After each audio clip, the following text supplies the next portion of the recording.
Listen, expert witnesses are not going to change their conclusions, no matter how skillfully you cross-examine. What you can try to do is to challenge the basis for their conclusions. How did they get there?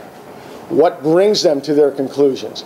And so one of the primary challenges that you can make are to their credentials. So what we want to try to show is that the doctor's expertise, this particular industrial hygienist, may lie somewhere other than asbestos simply by looking at his bibliography appended to his CV. Another way that you can approach the expert witness peripherally rather than head-on with respect to his conclusions is to go after him on the issues of bias and objectivity.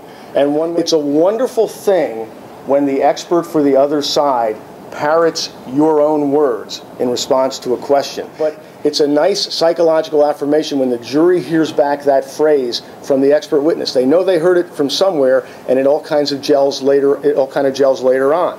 So when the expert uses your words and phrases, you say, "Of course." You can attack the doctor, again, peripherally on the materials he reviewed. Again, he won't change his conclusion, but show the jury that because he wasn't given enough of the right things to look at, maybe his conclusion isn't entitled to a great deal of weight. It's the most important rule of all. Get him back on the airplane. The only time that an opposing expert can't hurt you is when he's in the airplane. Okay? Because the more time he spends in the courtroom, the more time he spends in front of the jury, the better job he's going to do. There's a now deceased, unfortunately, wonderful judge from Philadelphia, the Honorable I. Raymond Kramer. He's no longer with us. Those of us who had the privilege to try cases in his courtroom many years ago would listen to him. He really studied juries and jury trials. And he had a theory about humor in the courtroom and the effective use of humor in the courtroom, the appropriate use of humor in the courtroom, when, where, why, and how. And it was very interesting.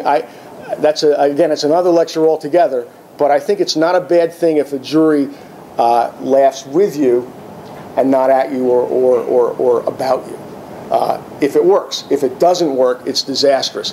Again, when the jury thinks that you are all those things, fair, trustworthy, that you're a promise keeper, it takes you a huge way along the road toward what your goal is, and your goal is simply persuasion. Thanks very much.